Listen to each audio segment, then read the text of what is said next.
Great. Good evening, everyone. Thank you for bearing with us, and thank you very much for joining us this evening. Is the microphone on? Can you hear me? No. Right, it's now switched on. There we go. Good evening. I'm Maria Montague. I'm the Deputy Director of the Ukrainian Institute London. We are an independent charity dedicated to championing Ukrainian culture here in the UK and sharing Ukrainian perspectives on global challenges. We're very grateful to the Association of Ukrainians in Great Britain for holding this event in partnership with us this evening. And we're very honoured to be joined by Nataliya Gumenyuk, co-founder of the Reckoning Project. Nataliya has come to London yesterday from Kiev, direct to Europe House, where we held a discussion yesterday evening. She'll be leaving early tomorrow morning, so we're very privileged to have her here this evening for our screening of 3 documentary films produced by the Reckoning Project, and we will then be holding a Q&A with Nataliya. Nataliya Gumenyuk is an extremely active force in Ukrainian civil society and independent media. For 5 years, Nataliya led Hromadske Media, which will be well known to many of you here this evening. And Hromadske was a transformative force in strengthening independent media in Ukraine during and in the aftermath of the Euromaidan revolution.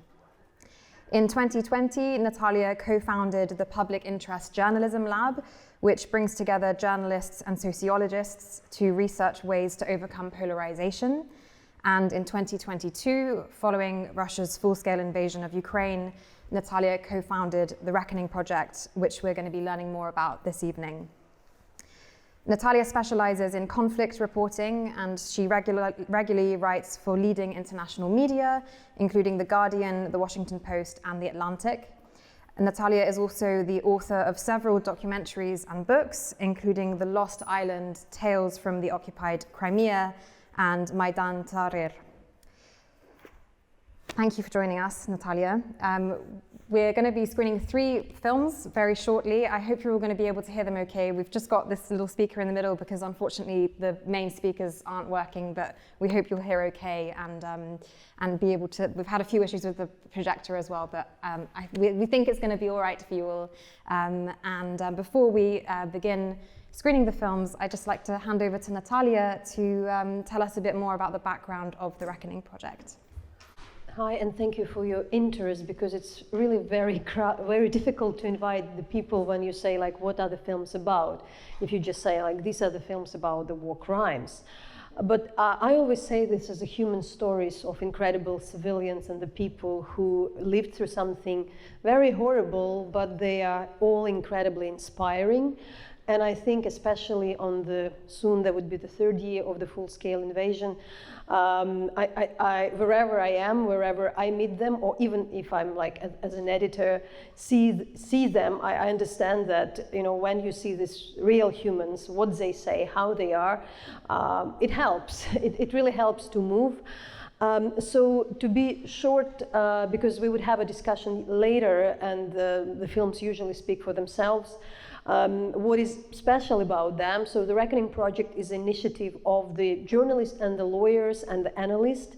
So we talk to the direct survivors of the war crimes and those who, you know, can potentially testify in the court. So while recording the interviews, these interviews you'll see in the film, we usually talk to the people a few times, but like for the first time, and then it becomes both the journalistic piece, also could be the film, but also the very same material is used to be preserved and used by the law enforcement, by the lawyers, by the historians. So the people you'll see in the films, they are potential, you know, representatives in the courts. There are cases investigated on their stories. So they are both regular films, but not just.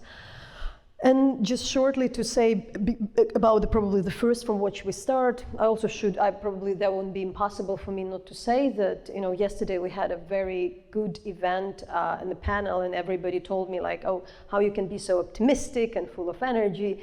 But that's the reality of our day. Today, of course, I'm absolutely saddened by the news of the death of Alexei Navalny. That's horrific, and you know, like you feel broken, you feel devastated, because you kind of know that you at least hope for something. And I often speak about this hope in future that we need to pursue, but then there are the days when you understand some people can't be anymore alive with us.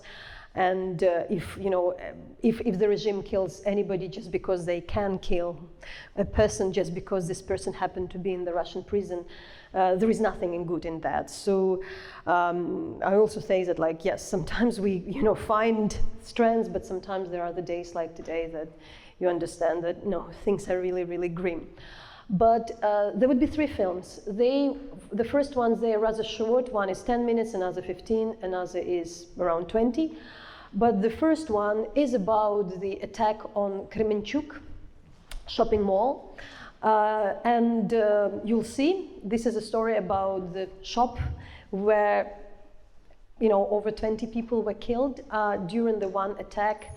And probably the most important for me to say, you cannot imagine more average shopping mall rather than that. These very same facilities are anywhere. It's exactly the place where you go with your family to buy things. And if you imagine any smaller town, you would understand what a large shopping mall means.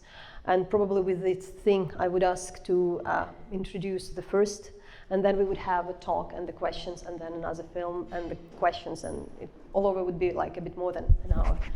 Thank you.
So before we screen the next film, I'd just like to ask a couple of questions, Nataliya. It really sticks with me in this documentary, the survivor at the end, voicing that for those of us who haven't experienced these horrors, it's impossible to understand what it means to experience them.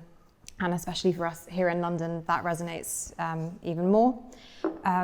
But what's so important about these films is that even if we can't possibly understand what it means to go through this kind of horror, your films tell a lot that's important for us to know about the war crimes that Russia continues to commit against Ukraine.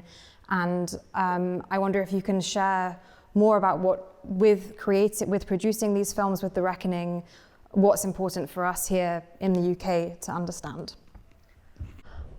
First of all, it's extremely important not to compare human sufferings at all, because I think you have the instinct to when you speak to somebody to say, like, I feel your pain, but it's not. It's really can be very inappropriate.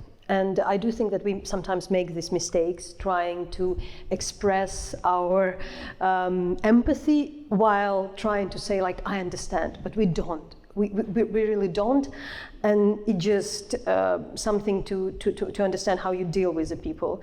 And I also say that it's not you in London. Vyacheslav, the man whom you've seen, we had in this autumn, we published the book of our major reports, including the story from Kremenchuk. And when we invited him for the book launch, but it was a different type of event, we organized the meeting of the protagonists of the films and book with the general prosecutor and with the leadership of Ukrainian general prosecutor, so it would be a conversation between survivors and those who prosecute their crimes.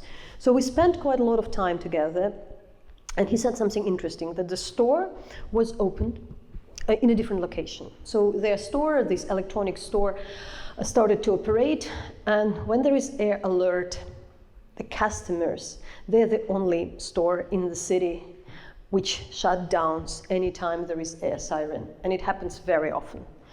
And customers are annoyed. And there would be sometimes customers who would say like, why, what, how, what a store, what are you doing? And they said like, you know, you don't understand. We shut down the store.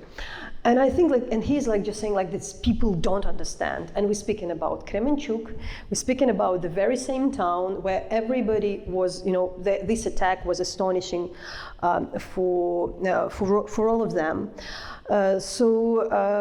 Therefore, I don't think we would. The point is like what we still do.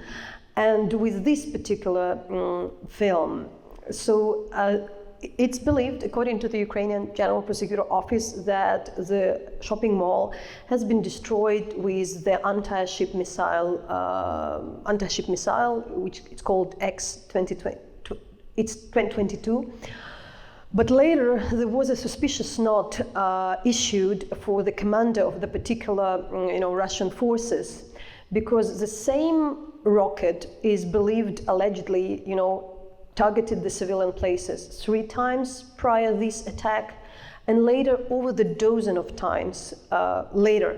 It was in a month in Odessa, very famous case in Serhiivka. It was like the place where children's sanatorium, which was destroyed and where people were killed. But it was also in the city of Dnipro in January 2022, when up to over 50, I think like 79 people were traumatized and injured, and many dead. So also a very bloody attack in the center of Dnipro, from the very same type of bomb, by the very same time, allegedly by the very same military. And the H-22 bomb is the one which is very hard to shut down, and they are still used. So for me, this is as nothing else. This particular film is like the warning. We really hope that if there would be an indictment on the issue of the, on the attacks on the civilian infrastructure, maybe it would stop, because these people feel that even after this type of attack, they feel this impunity, and therefore I think it's extremely important that the processes are happening with now, and there would be the cases open that, yes, maybe now the Russian government, after the issuing of the warrant for Vladimir Putin for the deportation of the Ukrainian children, I don't think that they still went on deporting children, but I think they still feel that they can get away with missile attacks. And it's one of the biggest crimes. And you just see one family, one group of people being targeted, but it's very common. So I'm really more thinking about this as a very clear story in where unless there is something happening, it's just this is an ongoing crime, probably allegedly committed by maybe the very same people, maybe. Yeah, it's just very horrifying how normal it is now for these missile attacks to be continuing on such a regular basis that it stops even being news in the media. And the impact of that missile is, the shot from someone's phone is, horrific. I also wanted to ask Nataliya about the process of interviewing survivors. You're a very experienced conflict reporter.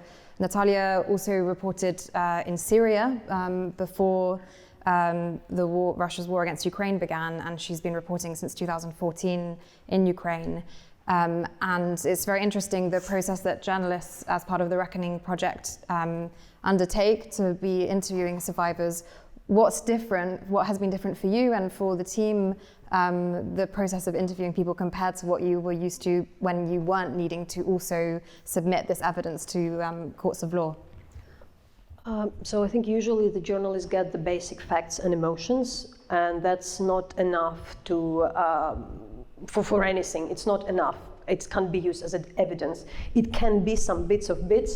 So the difference within this methodology we developed also based on the experience of the Syrian colleagues, that we actually do very much in-depth interviews with too many, with asking a lot additional questions, but also in a very neutral way, an open way. So the easiest example to explain, you would never ask like, and so what the Russians did to you, or like, you would never ask because it would be considered a misleading question, which would be challenged in the court. You would ask like, what have you seen that day? Who were that people? What did you observe? So, and it's very interesting for us to observe that you can actually spoil very much the interview as a journalist if you do it wrong way. It would still serve the purpose of journalist, but also very interesting for me that when we started, there were some people in some Western publication in particular saying like, what's going on? Like, are you doing some advocacy thing? Isn't really pure journalism? Is it the activism? And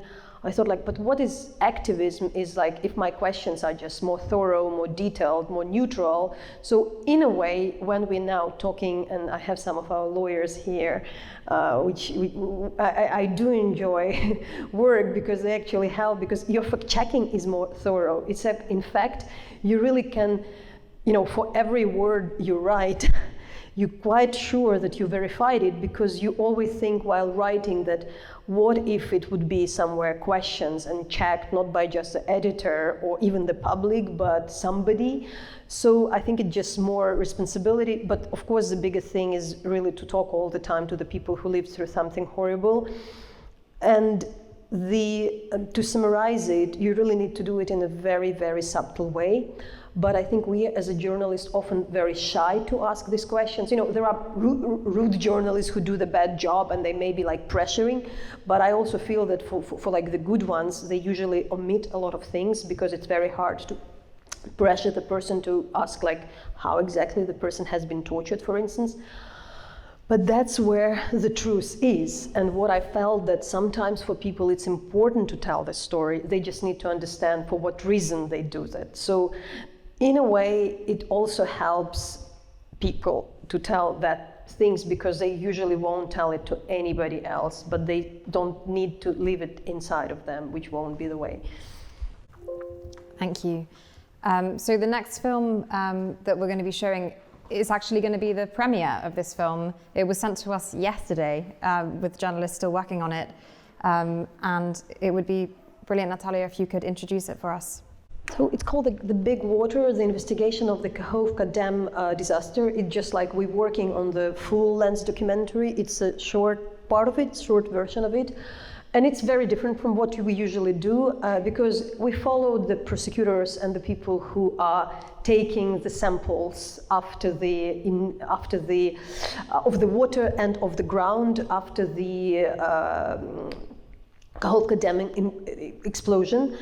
So without going too much, because I think you would watch it, it's more about how you in fact can investigate the crime which has never been investigated, to be honest, because during the war, then when so far environmental crimes are not often investigated.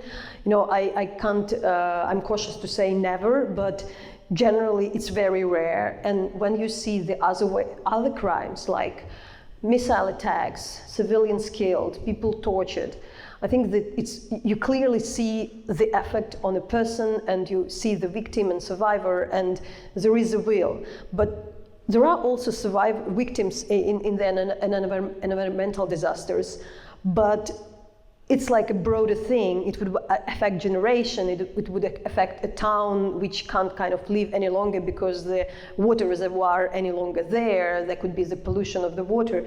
But it would be seen in years. So you need really have a different mindset, and unfortunately there is not much the world can help. And I do think you'll see a couple of people how they do that. We were able to join the team who investigated and filmed them.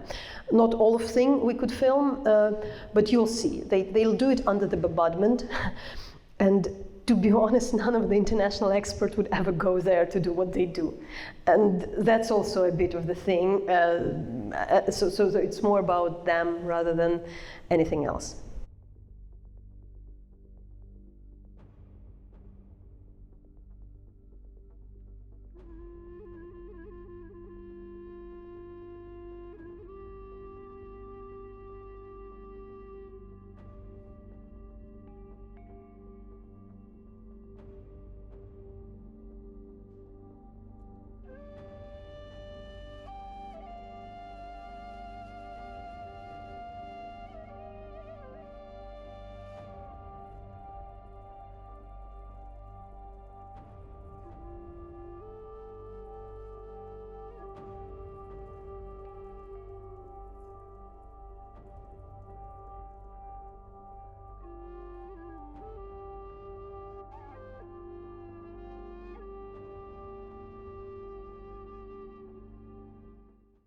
So I wanted to ask Nataliya, this is a short film, but it's going to be a full-length documentary eventually.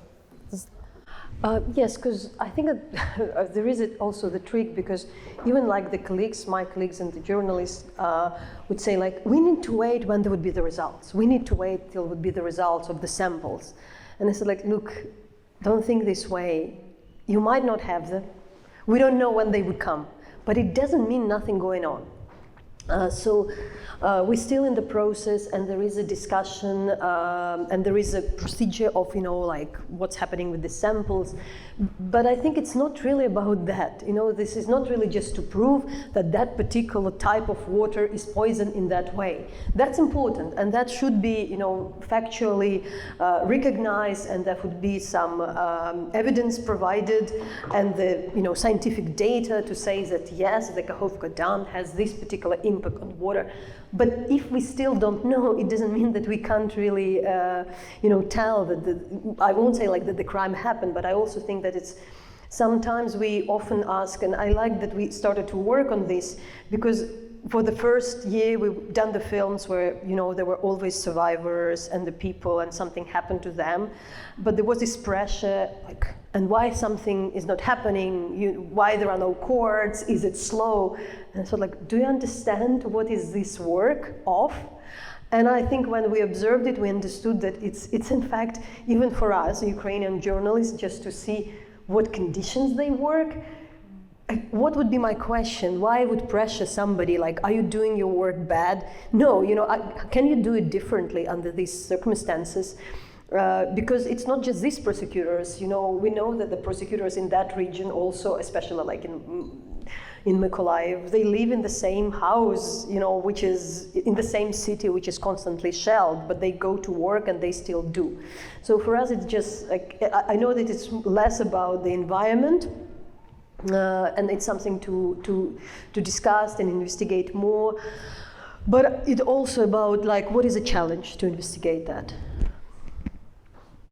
Yeah, well, I think that something that's very moving about these films and the project in general is that you're able to tell these stories now, because usually, well, it takes a long time, right? For the legal process for these cases to get to the courts takes a long time, but it's very important that you're able to tell these stories already in these past 2 years since the full-scale invasion.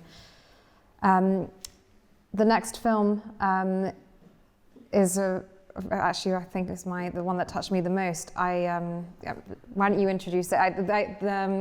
I didn't realize I watched this film yesterday.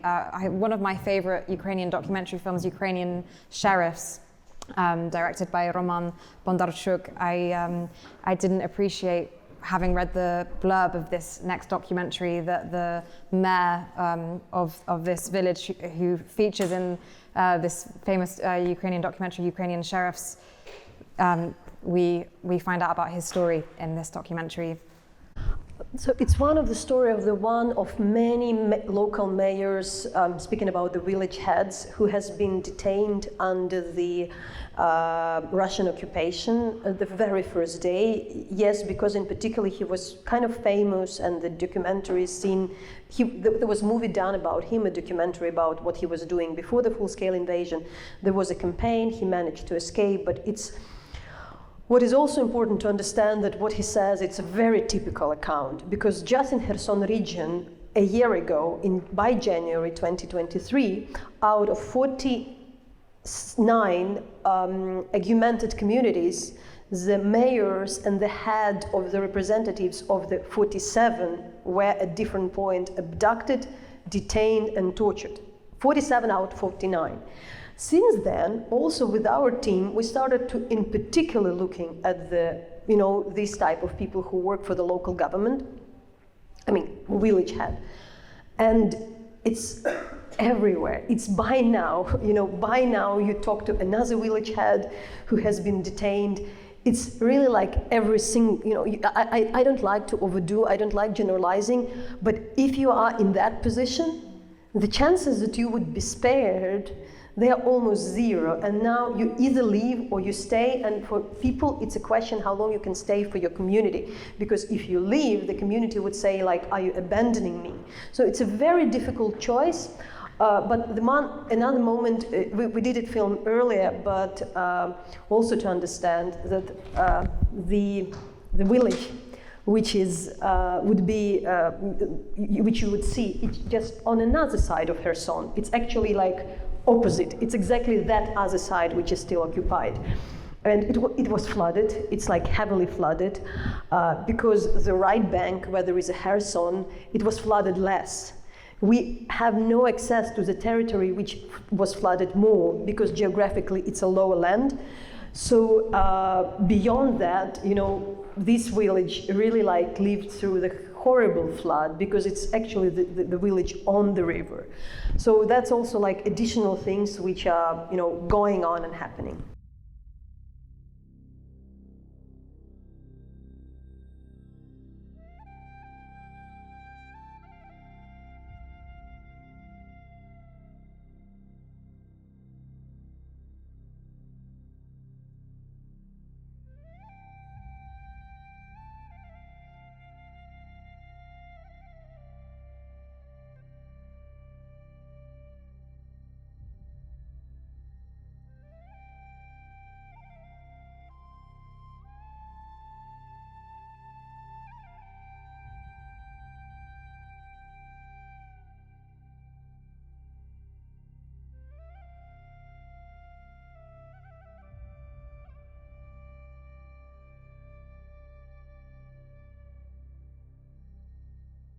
So I'll just ask one question, and then I'll open the floor so that you can all ask your questions. Nataliya, you mentioned as you introduced this film that Viktor's story is one of very many. His village, as we saw in the titles at the end, remains under Russian occupation now. And I wanted to ask you about the experience of the Reckoning Project, reaching out to people in the occupied territories, what that process looks like, and how it's possible to reach people safely who are in those territories now. We somehow, from the very beginning, took in the team the really incredible human rights people who were dealing with human rights, and the journalists from Kherson and Kakhovka, including Oleg Baturin, who himself was detained at the early stage of the war. And when Kherson was not in the news from the very first day, they started to talk to the people. And because they were really trusted in their communities, somehow people speak. And it's really an endeavor for 2 years, because and just to really give the example, Viktor mentioned another village where he was, and I later had a chance to talk to the head of that village, also in the occupation, who spent he did these things. He was taken 3 times. And the 3rd time he understood that he needed to leave. And he spent in the detention 104 days. And I first had a chance to interact with him myself because we were, for a different reason. He lives in Odessa, and he doesn't want to be public. He was cautious about that. And I had a chance to talk to him in December again. 2 days after, he figured out that the nephew of his wife has been killed in the occupation. So, this story is ongoing. And he probably now would go public with this story. So we do have people, and I think it's extremely important to understand that despite we don't have access, and we, for example, cannot really document anything which is connected to the Kakhovka disaster on the left bank, because actually you need to be present in the place. But these individual accounts of the torches, you can. We know what's happening now in Zaporizhia, in Berdyansk, in Melitopol, in those towns, and people are still there. So, it's ongoing, but my concern, I have a really, really strong concern. I've been reporting the Donbass invasion since 2014 and then Crimea invasion, and I remember very well how people were willing to talk, cautious to talk, wanted to talk anonymously and stopped to talk. And I do think that it's something which is happening now. And it would be less stories in the news. We also understand that there are less cases when particularly people from the occupation are ready to talk to prosecutors in order not to risk their families, and some people remain. And therefore we would have less of them, but the situation would be worse. But they stay with the different reasons. Another story which I'm allowed to share without giving the names, which just was, I don't read all the testimonies. We have two brilliant editors who read all of them, but it's just really striking still. I looked through the most of them, and I had to look at one from Berdyansk. And there was a story about the family, a young man from a village, a man and a wife. And somehow they really did, partially they kind of, were in touch with the Ukrainian army, which is still, it's not an excuse to be tortured, beaten and detained. It's actually the duty of it's kind of reasonable duty of the Ukrainian citizen. But it happened that because at that stage of the war, they thought that the Russian deal with women maybe not that cruel, and it was the case. So she decided to kind of take the whole blame for her, saying that it wasn't my husband. She is considered missing till now, for 2 years. And we really needed to be in touch with the husband who stays in the occupation, because he stays in the occupation because he hopes to find her. He won't ever leave this place because he won't leave that village, because this village is at least close somewhere to the place where she was detained. How he would live? And he desperate, and I'm cautious to. He said no, you can use my name. I said we don't need you. We don't need that. But I'm just kind of want to understand the agony of that person. He was cautious for the first year. Maybe I shouldn't tell, the name, because what if is, maybe it would be bad for her. But now after 2 years, he's desperate to make this case public. We're still cautious. But I just generally saying I wouldn't imagine the agony, and that's something what you would talk why you can't imagine anything, of a person to whose his partner took the blame. And I really don't understand how he live with that, but he does. He is devoted, he is in touch, he's searching for her. And that's one of the many accounts. So for me, the main thing, we shouldn't pretend that we don't know. If we really want to know what's going on, we can find out. We live in kind of era where you can't find some people, you don't know if they're alive. So it's really you don't know everything, but you know pretty enough. Even though that even after the annexation of Zaporizhia region by Russia, they put the registry and they consider this territory integral part of Russia. So in Russian official bodies online, you can find the director of the prison, the phone number, the name, everybody who is in charge of this place. And because it's like they just added it to their system as if it's like any other town. So you can't like really tell that you don't know, but I do think that sometimes for our, especially, like we kind of, there is this competition of, attention and the journalism. So unless you really have a person speaking, journalists don't know how to treat that story, it won't be on the cover. So we do struggle with that, how to tell these stories today. But for me, the main message is like, let's us not pretend that we don't know. Do we have another microphone that we can pass around, or should we pass this one? Yeah, we do. Oh, perfect. You've got it already, Catherine. So, does anybody have any questions? Yeah, over here. We'll take two here, and then Anna.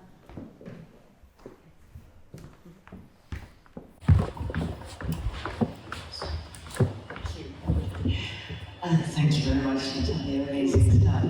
I'm still trying to understand. I have two questions actually. Should we just maybe let's pass this one? Do you want to turn that one off? Let's just pass this one then. Just like this. Thanks. Which is to do with the sort of legal expectations. You've described the difference between interviewing as a journalist and interviewing as collecting evidence. But I wondered whether there was a difference in what you're free to do with the material you collect in anticipation of the court case. Are there any restrictions on publicising what you collect? And the second question is, sorry, I still seem to be that's something is where is the jurisdiction for this? I know that on the environmental side, as it were. So ecocide is in the Ukrainian statute, not in the ICC. Are you thinking of the ICC, the kind of war crimes side, and where is it eventually going to go, this vast body of material that is being collected in Ukraine? Thank you. Let's take one more question from Anna. Anna, do you have a question? Yeah. Just to the point of fact question. Is it possible technically to find where missiles that hit civilian targets have been fired from and identify the Russian unit and commanders and so on responsible? Also, how common is it for detainees who've been tortured to be able to identify their detainers? So we'll just pass the microphone back to Nataliya. Yeah.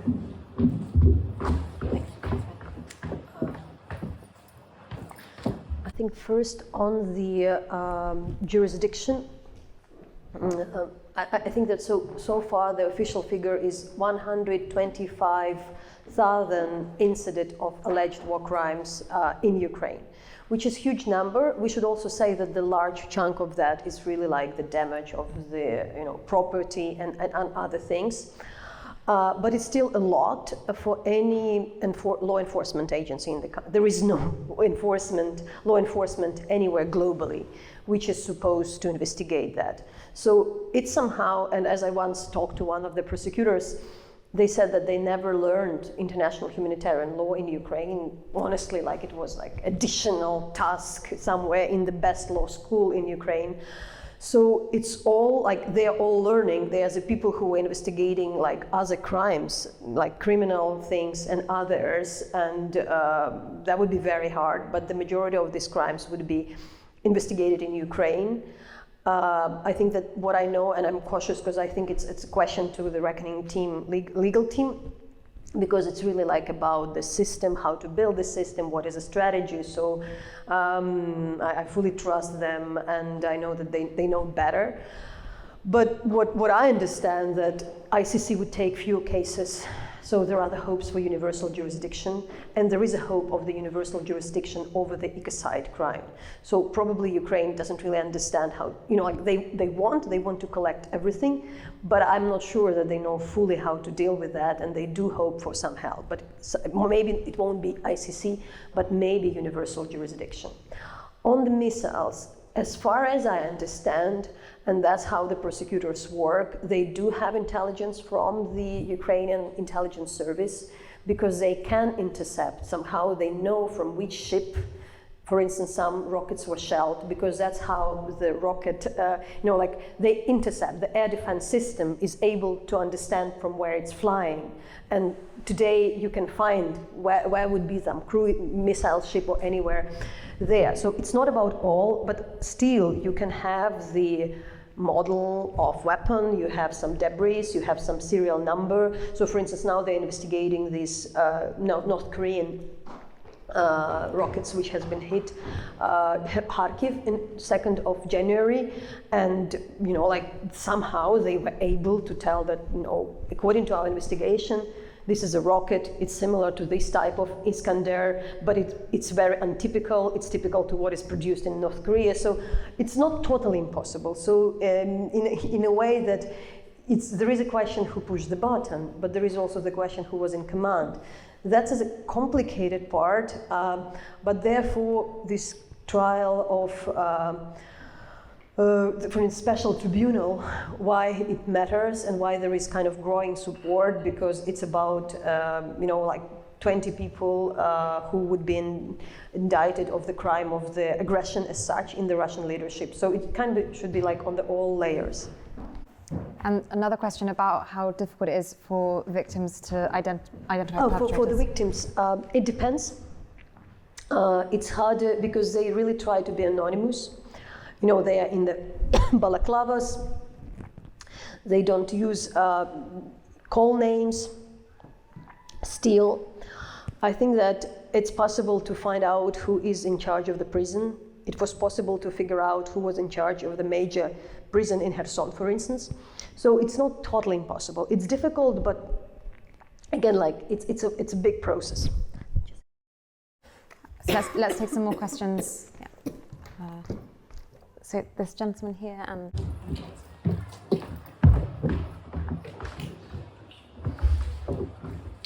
You mentioned at the outset of your talk or your introduction, that there is a difference between the sorts of questions you can ask as a journalist and the questions that you ask of someone whose answer may appear as some form of testimony or evidence in a case that could be prosecuted. I'm interested to know how this changes your understanding of what you do as a journalist. Has it brought you to a different understanding? And if so, what is that difference? Are there positive things that come from asking questions differently when you know that the answers are going to figure differently? Or are there negative constraints on the sorts of questions that you can ask?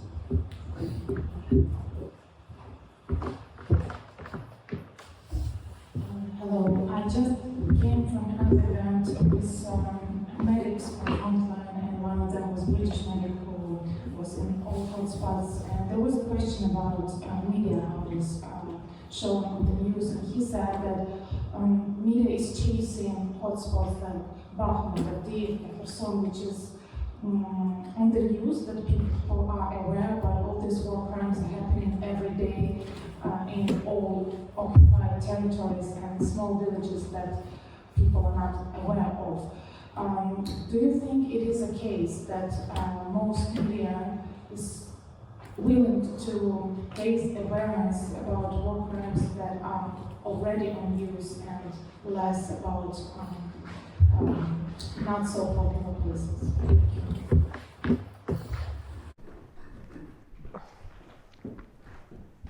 I think I'm extremely lucky and privileged to work with lawyers and within the project, because I had quite a long career before starting this. I did a lot of war reporting, conflict reporting, but I find it like this way of working really give me these instruments to really ask more. It's not really asking less, it's asking more. And I find out that like asking these open questions, asking these details, it's really helps to understand what happened. And there would be so many nuance and the small details which actually make these stories more powerful. So it really, I think like I would do the journalism differently, because again, it's really about documenting truth and being more maybe responsible for everything, and maybe that's how the good journalism at all should be done, maybe not going into that lens. And as about the stories that aren't in the... Stories is like, so look, I wouldn't be working within the reckoning, and we wouldn't have created the Public Interest Journalism Lab if I would be ever, and Hromadske before, if I would ever be satisfied with the commercial media. I'm really not, I left commercial media a while ago, and I am critical, but maybe I'm not also the best editor and journalist, because I always was thinking how to deal with the stories which are unpopular. How to deal with the stories which are important, and how to find the other way around, because if we believe it's popular, it's important, it's my task to make it interesting for the audience. It's not like that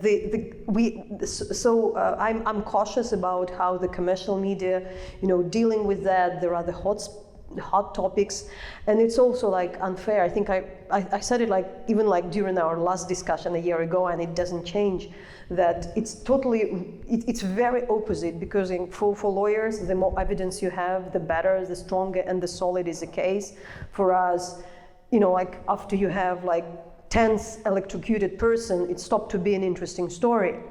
And nobody cares any longer about war crimes, because another tortured mayor, so it's painful for me to understand, but I do think it's a task of the good editors. But I won't be overcritical to the journalist. I think it's like in every profession, there are good people, there are good media, there are those who do extraordinary job, and there are those who doing poor job, and it's more about what is this publication and who his editor is. So we have a very unfortunate, interesting thing. We're talking to these people, and many survivors and victims, witnesses, they told that they have negative experience with dealing with journalists. It's very random, but it's our team, which is around a dozen of people. Each of them heard from that people to whom they talked that usually their experience with journalists is negative. They didn't like it. At the same time, we remain in such good relations with so many of our protagonists, of our people, the last short story I'll tell. In this book, there is a first report about the attack on Chernihiv, which was destruction of the building in the center of Chernihiv, a big city in northern Ukraine. The first air bomb falling on the big civilian residential area. And it happened that one survivor, he was this kind of guy who drank, a bit like local alcoholic whose people didn't like in the house. But then he survived by luck, by chance. And when the house was half destroyed and people were not able to live there, he kept these keys for neighbors. He became the good guy who was sober, who stayed, who cared about everybody. And we wrote that, and when his neighbor came to the presentation of the book, she told look, when we actually printed out the article you did, and we gave to him and said to him live up to you, who you are, how you describe, we are proud of you. And I was what an interesting thing. So for some people, and he said that he has his copy in this article, and it kind of helps him to maintain this discipline for already the third year. So sometimes there are these fascinating things. So I always would prefer not to generalize, but it's a big thing that's why we're doing this project and all the other projects, how we treat media and coverage of the war crime in a different way, because it's definitely gross. Thank you for your coming tonight, but I don't expect it's entertaining evening. You need to make a bit of an effort. So I have a lot of people who say to me, Ukrainians, who say it's difficult for me to watch, I can't. So how can I expect the foreign audience to follow that all the time? Great. There are two questions here and there. Yeah.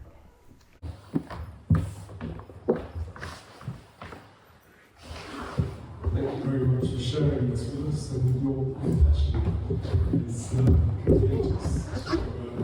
inspiring because there are so many distractions at the moment. What's happening in the Middle East and what's happening in other areas, and it's a concern that the focus will move away, the West's focus will move away, and not just the West's focus, but the focus of those countries that are aligned with Russia at the moment, more so, like India and China. And it's so good to watch this, but maybe we're 100 people in this room tonight, and actually this needs a much bigger audience. So how can you reach that bigger audience, and how can we help you to reach that bigger audience?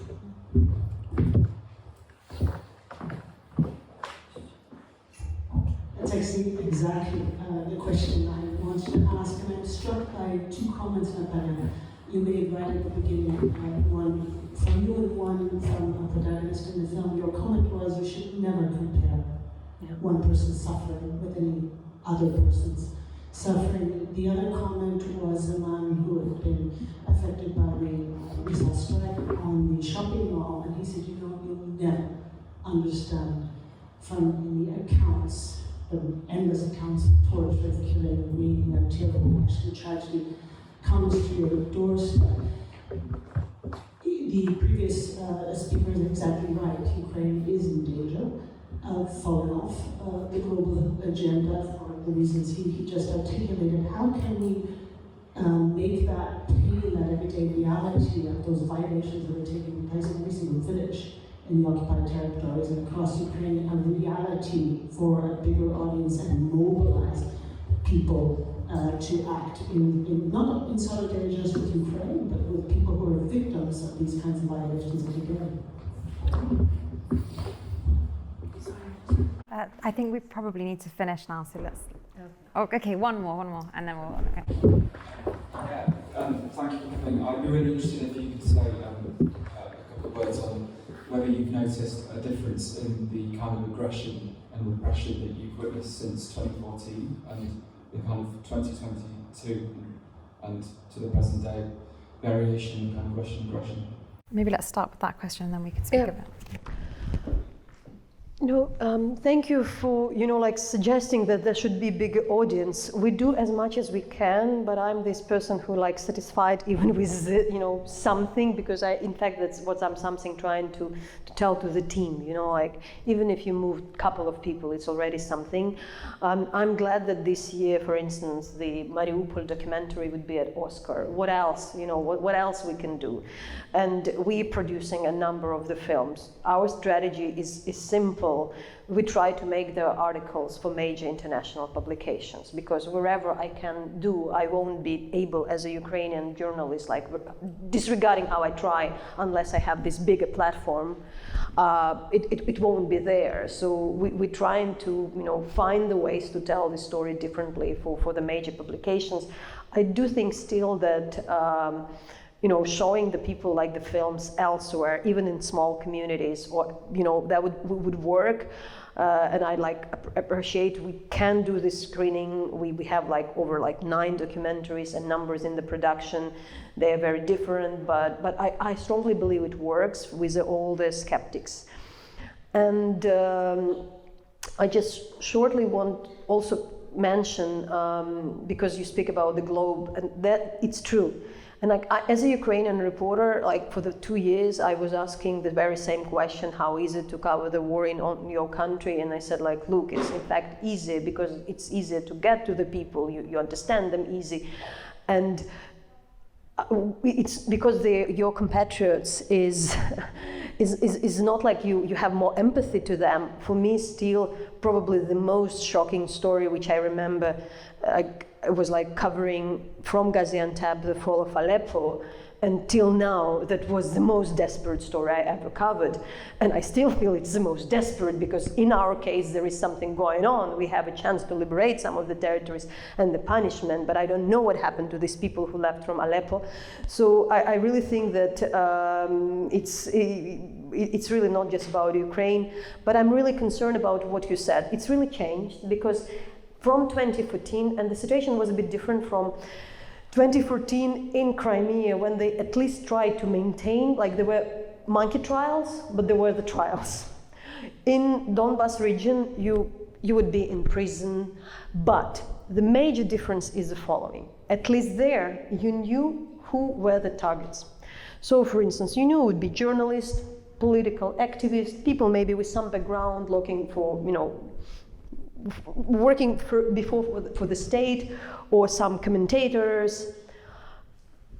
Last Saturday, when I talked to one of the person from Berdyansk, she told, like, it's enough to have your own opinion to be in the prison. And that's probably the best way I would summarize this war.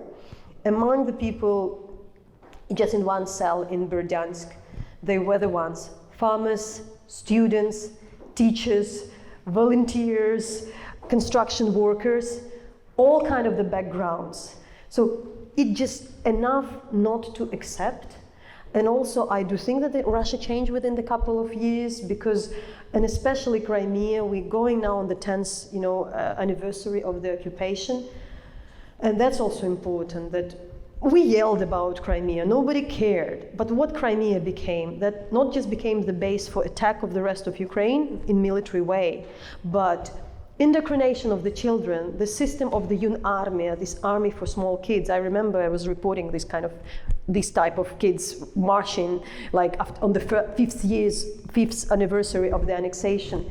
It was there.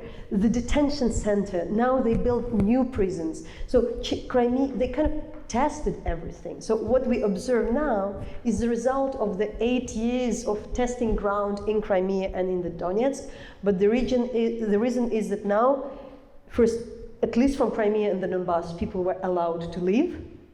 They were allowed to leave. If you really want, you could now.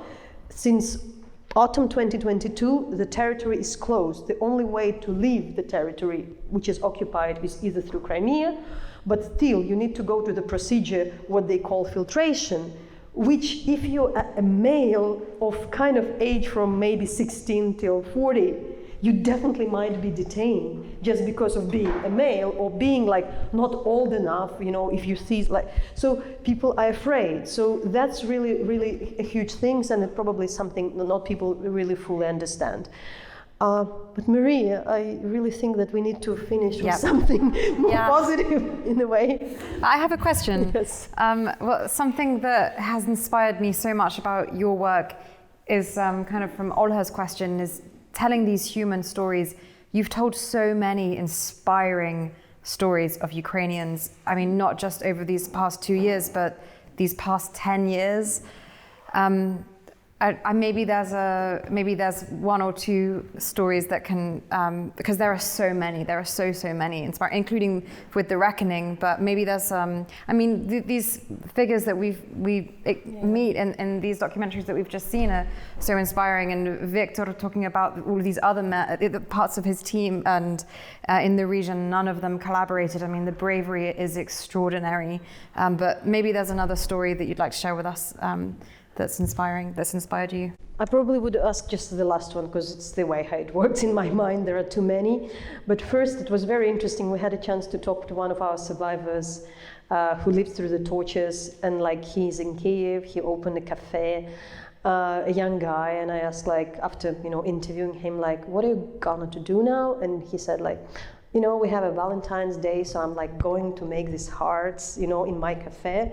And I was that's really how life is. Now he was speaking about his horrible experience, and he's right away going to make this balloon hearts in his cafe, which he opened, which on the place in Kiev, which reminds his native town.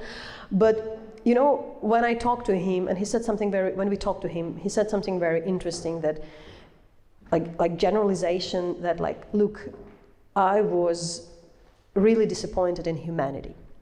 And I was and not because of him. He just said when I was with these people who tortured me, I really he's in 30s. He said I watched the movie. I didn't really met anybody who would torture somebody, why you would do that. I wouldn't understand. I never encountered anything like that. He was just a professional, an engineer, and one of the and so he said I really thought the worst, but right away he said that but I also saw the best. So all people in my prison cell, I feel very close to him, to them. They feel like my family. And when he left prison, and I saw that in numbers of one in this detention center. So sometimes it's happened that people are taken and their relatives don't know what's going on with them. Sometimes they get food, sometimes they don't. But it was not just in the place he was spoken, but also like in Balaklia. They said like, there would be people, there were a couple of people who told like, I was afraid to go back to that place, that was a place where I detained. But there were the fellows, other people I got to know, so I was bringing food for them and cigarettes. And the way how they organize this system, if you were in the prison cell, and if you get out, and there could be somebody who doesn't know, family doesn't know what's happening to this person, they would tell. But also, if they know somebody that nobody would come, former prisoners would bring the food and other things to their former inmates. It's all very unofficial, it's detention, and I think like it's really like fascinating how people are. So I would say you see the worst of the humanity, but you see the best of it as well. And then as somebody observing, still being just an observer and like storyteller, you really feel like our duty is to tell this story, just how incredible these people could be. And thank you for.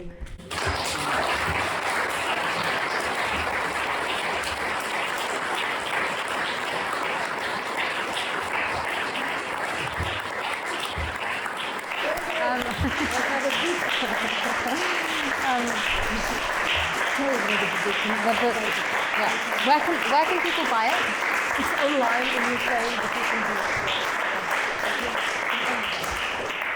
it. Nataliya, thank you so much for your unbelievably important work and for being with us here in London. The book that Nataliya mentioned, Найстрашніші дні мого життя, it will be coming out in English soon, but you can already buy the Ukrainian version online. Please follow the Reckoning Project on Twitter, on Instagram. There are more documentaries other than those we've watched tonight, and some of them are available online to watch, so you can share them with others as well. And I would also just like to mention some other Ukrainian Institute London events that are taking place next week. On Wednesday, 21st, we will be hosting a panel of incredible experts from Ukraine and some young survivors to discuss the experience of children and Russia's oppression of Ukrainian identity in the occupied territories of Ukraine. So please join us for that if you can on Wednesday. We will also be having some documentary screenings of 2 films, In the Rear View and We Will Not Fade Away, at Bertha Dock House, Curzon Cinema in Bloomsbury. There are several dates of screenings of both of those films. And on the 23rd of February, there will also be a Q&A with the director of We Will Not Fade Away, Elisa Kovalenko. And very importantly, if you don't know already, next Saturday, the 24th of February, which marks 2 years of the full-scale invasion and 10 years since the beginning of Russia's war against Ukraine, there will be a march for us all to show our solidarity with the people of Ukraine. It starts at 1:30 and we'll be going from Hyde Park to Trafalgar Square. So please do join that, and please spread the word about it as well. Thank you all so much for spending your Friday evening with us to deal with these really tough stories. Please spread the word about the Reckoning Project's work, and we hope to see you next week at one of our events. And a really, really big thank you again to Nataliya.